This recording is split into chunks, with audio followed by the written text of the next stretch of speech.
This is breaking news on WDSU. I love this team, I love this city, and it's just, it hurts me to see that everything that I love seems to be sinking deeper into darkness. And it doesn't need to be that way. The city in mourning after a former Saints player is gunned down uptown. Police say Will Smith was fatally shot in the Lower Garden District Saturday night following a traffic accident. The football star leaves behind a wife and 3 children.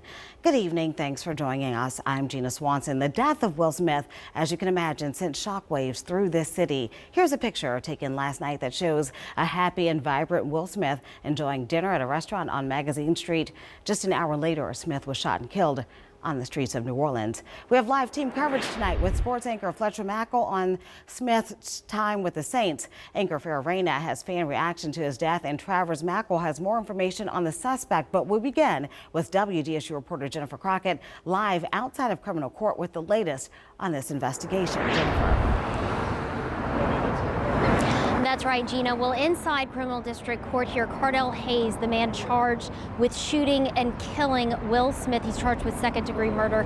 He is being arraigned. We have a crew inside that arraignment right now. We do expect him to plead not guilty. We will bring you those details as soon as they happen. But first, we heard from police and witnesses about what they saw happen in the lower Ninth Ward last night. Will Smith was driving down Sophie Wright Place just before 11:30 Saturday night when police say a Hummer H2 rammed his bumper, causing Smith's car to hit the one ahead of him at Felicity Street. Alex Richeron heard the cars collide and watched what happened next. There were some men arguing, some guy with his shirt off, kind of running around, looked pretty frantic, sort of like, looked like things were escalating. The fight woke up Matt Rubin. I heard kind of some arguing, like some screaming, and a second after that I heard four loud shots. Police arrived just 4 minutes later, but Smith was already dead. When we arrived, we located Mr. Smith partially inside of his vehicle, suffering from multiple gunshot wounds to his body.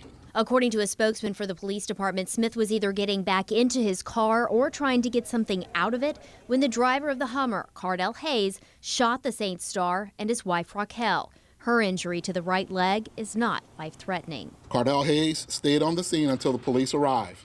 He was immediately detained and questioned and later brought to central lockup, where he was booked with second-degree murder. A passenger in Hayes' car was questioned and released.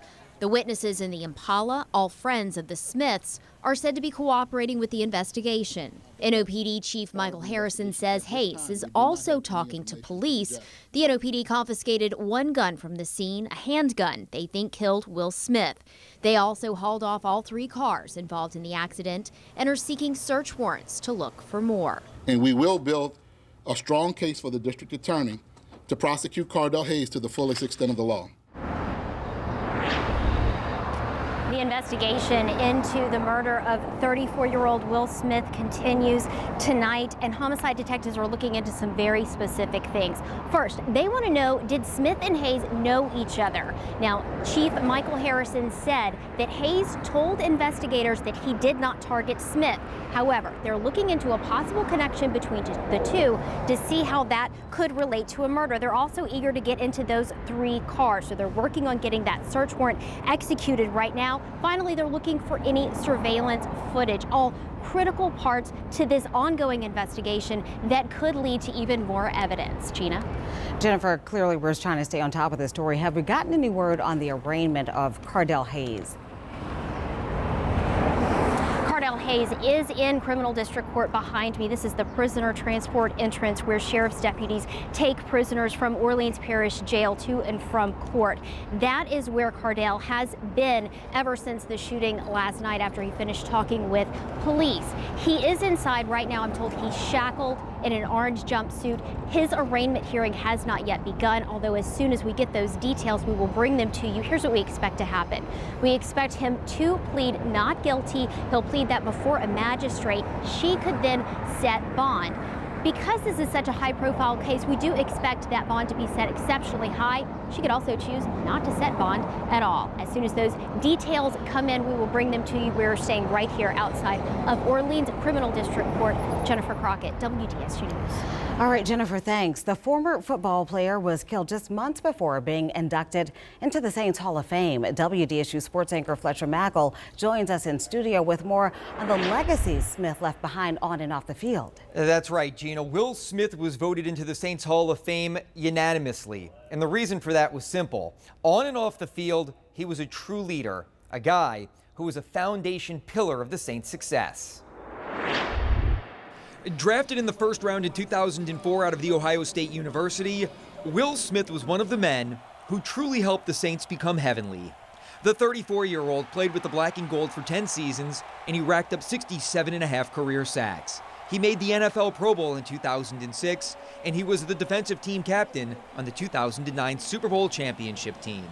In a statement released by Saints owners Tom and Gail Benson, they say, quote, "Our thoughts and prayers are with Will and his wife Raquel, but more importantly with their children, William, Winter, and Lisa, who are suffering and just starting to realize and deal with an unimaginable loss." Smith's former teammates went to social media to express their feelings on the loss of their dear friend. Scott Fujita writes, "Shocked, crushed, and broken over this. Please pray for the family of my friend and brother Will Smith. Tragic beyond words."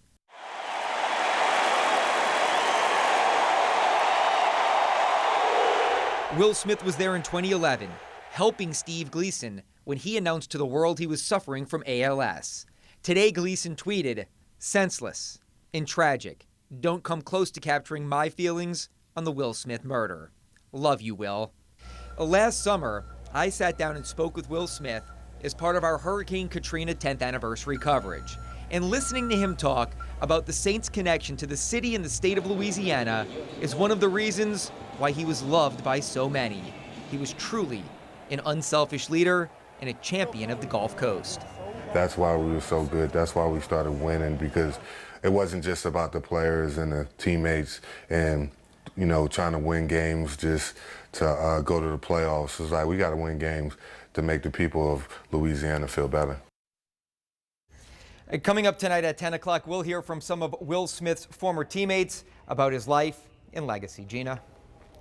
All right, Fletcher, thanks. And the sports world poured out its love for Will Smith after the fatal shooting. Drew Brees tweeted, "Mourning the loss of a great friend, teammate, Will Smith. Such a senseless tragedy. Please pray for Raquel and their children." Sean Payton tweeted, "Heavy hearts with the senseless passing of our team captain, Will Smith. Pray for his wife's recovery and their children." LeBron James tweeted prayers and condolences sent to Will Smith, RIP, and his beautiful family. "So sad, man. Good dude. He was a good man." And Will Smith's death left a void not only on the football world, but also here in New Orleans. WDSU anchor Farrah Reyna continues our team coverage tonight with more on how fans are mourning Smith's loss.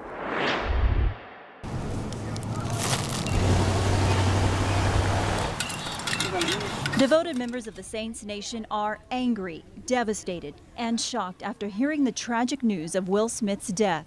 Shirley Brillo was the first Saints fan to lay a bouquet of flowers near the site where Smith was shot and killed on the corner of Felicity and Camp Streets. Just as a mark of respect. He meant so much to the community. He did so much. Brillo, like many other Saints fans, said they were shocked when they heard the news. A good guy, everybody loves him.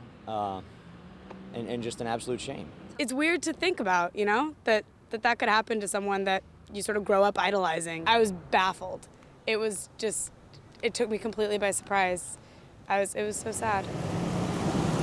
Community members like Peter Fricano says he'll remember Smith as a legend, a role model, and a community leader. Will Smith reminds me a lot of Ben Watson.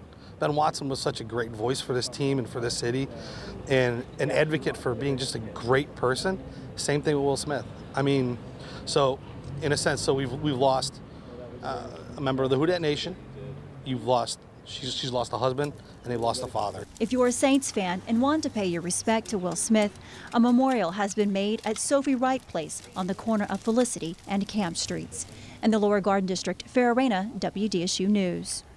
Smith left behind a legacy on and off the football field. Will Smith and his wife formed a foundation called Where There's a Will, There's a Way. The goal of the foundation is to provide educational support to at-risk children throughout Louisiana and his hometown of Utica, New York. Smith's publicist talked about his love for New Orleans.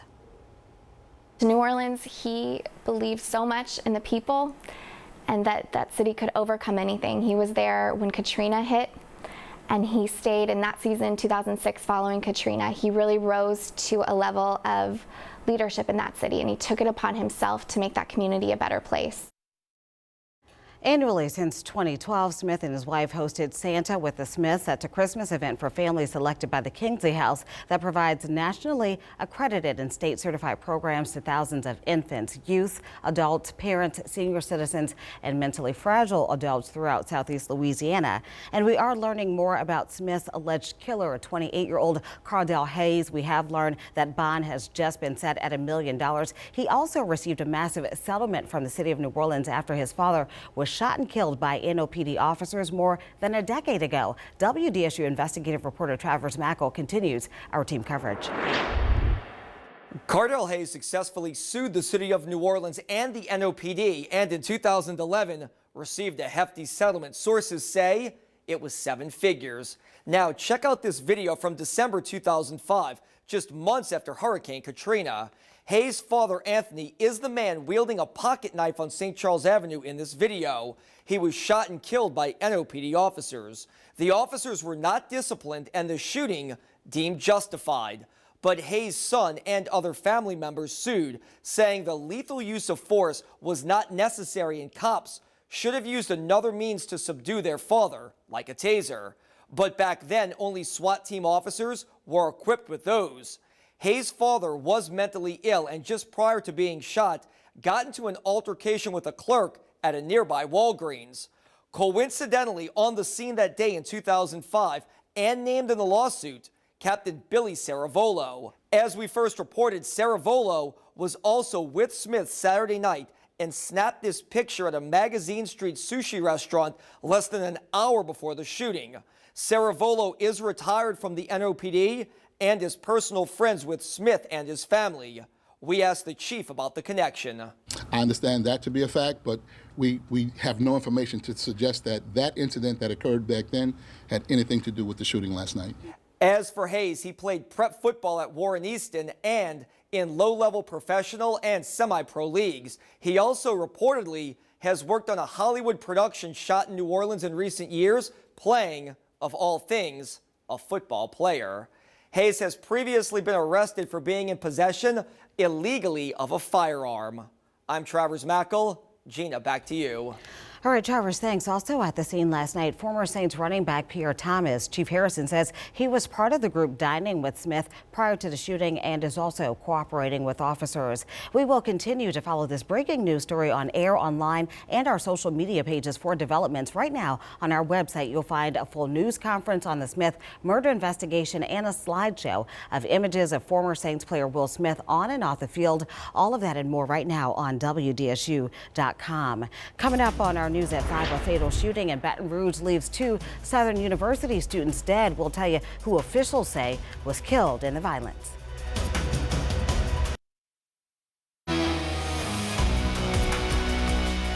We are continuing to follow developments into the murder of former Saints player Will Smith. Right now, the attorney for the accused, Cardell Hayes, talking outside of criminal court. Let's take a listen. On the case. Well, I have to get out the case because, as you know, I start something new in May, but he will have fine representation for the months that I'm unavailable. Who's going to be next counsel? Don't know that yet. How hard is this case, John, given the fact that it deals with a high-profile former New Orleans Saints player and it's already made national headlines? Well, this is the thing. The law applies to everyone, whether the victim is famous, infamous, popular, unpopular, black, white, Catholic, Baptist. The law applies equally to everyone. Whether a defendant is popular, unpopular, black, white, rich, poor, Catholic, Baptist, the law applies to him as well. And if the law is applied fairly in this case, I think the results are going to surprise a lot of folks. Did Mr. Hayes give a tape statement? Not that I'm aware. Did he give a statement? Not that I'm aware. Did he give a statement on the scene at all when he was originally when homicide Well, detectives you got to keep in mind, he waited for the police. His actions are totally consistent with someone that is complying with police investigations. Not only did my client call 911, but my client secured a witness who was about to leave the scene, and my client waited for law enforcement to arrive. Now tell me if that's the behavior that's consistent with someone who's an animal out here looking for blood. The police indicated that everybody is cooperating. Is it your understanding that former Saints like Pierre Thomas and other people there are cooperating? And what role have they played in this early on in the investigation? I have no idea about any Saints players, but I can tell you I've talked to several witnesses today, and the story that's real is different from the story that I've seen in print. Have they all met with the police and given statements? All those witnesses, have they met with the police yet? I know at least one of them has. So you're saying that Mr. Smith or one of the other cars started this entire chain of events in a previous accident just moments before your client hit the back of Mr. Smith's car? I'm saying that my client was hit. The person that hit him sped off. My client followed behind that person in an effort to get their license plate, and my client called 911, which will be verified in the upcoming weeks. Did Hayes know that one of the people that was with Smith when this all went down Absolutely is one not. of the officers named Absolutely in that lawsuit? not. Absolutely not. How could he? Are you saying that? In the car? Who was the other person in Hayes' car when this happened? One of the witnesses. Are you saying that Smith was involved in an accident with Hayes, or that he was involved in an accident with another vehicle and then happened to run into Smith's car? I'm saying that there was an accident in which my client's car was struck from the rear. The person that struck my client's car sped off, and my client followed behind that car in an effort to get the license plate number, called 911, and that's been verified by multiple witnesses. John, was that the Impala or the SUV that he was following? I really don't know which car, but all that will become apparent in the upcoming weeks, Ken. And John, you touch on this again. You think that toxicology tests will play a key role in this for all the parties involved? If they're honestly done, absolutely. And just to be clear, your client was not didn't enter a plea today. What is your plan for him? Well, obviously we want to complete our investigation. I've been on the phone with witnesses since early this morning, and we have more to speak with. We definitely want to gather his phone records to prove that he called 911 prior to the shooting, and we definitely want to have his vehicle examined in an effort to prove that he was struck in a hit and run prior to this incident occurring. Does he plan on making bail, do you know? He's only concerned with proving his innocence at this point. John, we're live again right now. You think there's no questions with his sanity? There's no questions with your client's sanity? Absolutely not. I've known Mr. Hayes for a number of years. He's actually a lot nicer than he appears. He's very soft-spoken, not intimidating, easily approachable.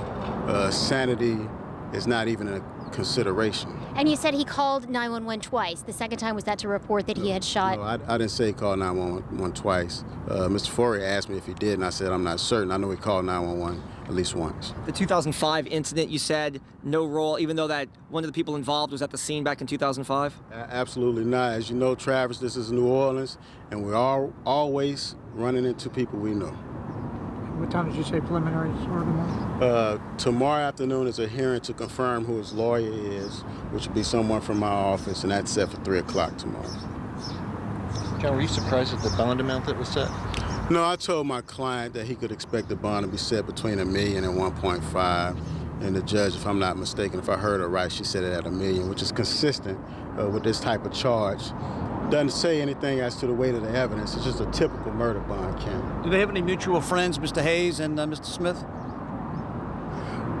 You know, I have mutual friends with Mr. Smith. This is New Orleans, so I don't know for a fact, but if I had to guess, I'd say yes. And but you know, that's just me using New Orleans logic, which can be questioned sometimes. You said that before last night, they had no relationship, your client and Mr. Smith? No. I couldn't hear very well in court. He pled not guilty, is that correct? Well, the way it works in Louisiana, he won't actually enter his plea unless and until the charges are actually accepted by the DA's office. Good question. I can tell you out of town. Thank All right, you. John. Thank you, brother. Take care, baby. That is defense attorney John Fuller. He is who is going to be representing Cardell Hayes. Also in the courtroom today, we had Travers McElnell. Let's just go over briefly what happened in the courtroom today. He sat there in an orange prison jumper. Obviously, it went very quickly, about 5 minutes. John Fuller asked for a $1 million bond, and that was granted. Don't know if Mr. Hayes will be able to make it, though, but there's another hearing tomorrow. Absolutely, and we will, of course, continue to follow up on that. Another important detail that was released by Mr. Fuller, he was saying that Cardell Hayes had been involved in a car accident, a hit and run earlier, was trying to pursue that vehicle when he later ran into Mr. Smith, his wife, and then they hit the car in front of them. We'll stay right on top of this story for you. Back to you, Gina. All right, Jennifer, continuing to follow these developments in the shooting death of Will Smith. We just listened to the attorney for Cardell Hayes, who says the story that's out there is not all that happened. He says there are clearly more details, and we'll pass them along to you as they become available. Of course, we'll continue to follow this on air and online at WDSU.com. Well, we continue with mild and breezy conditions across the area. Here's a look at the latest temperatures right now. 76 degrees at the airport. Winds are south at 16. Still breezy. That will continue at least through the early evening hours. Temperatures on the mild side overnight. Upper 60s, low 70s. An end to the dry weather is in sight as Monday rolls around. We have some isolated to scatter shower and storm chances. Some fog out the door morning, early outer hours of Monday into the afternoon. We'll see that chance for isolated showers and storms. Increased chance Monday night, more so for the North Shore as we head into Monday night and Tuesday. That cold front approaches, and that'll push the rain chances out of here for a good portion of Tuesday afternoon. But another system will roll around from the west as that front stalls just off of our coast, and that'll reintroduce rain chances Wednesday. For tonight, again, rain free, upper 50s, low 60s, North Shore, South Shore in the 60s. Some areas of fog allow extra time out the door. Monday, rain chances continue through the middle and end of the week, drying out by the weekend. That's a look at weather. We'll be back with more news after this.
While we continue to follow the developments in the shooting death of former Saints player Will Smith, another big story we're working on, the shooting death of 2 athletes at Southern University gunned down early this morning in Baton Rouge. We'll have details on both of these stories coming up on WDSU News at 10. And that is the news for now. We'll see you back later this evening.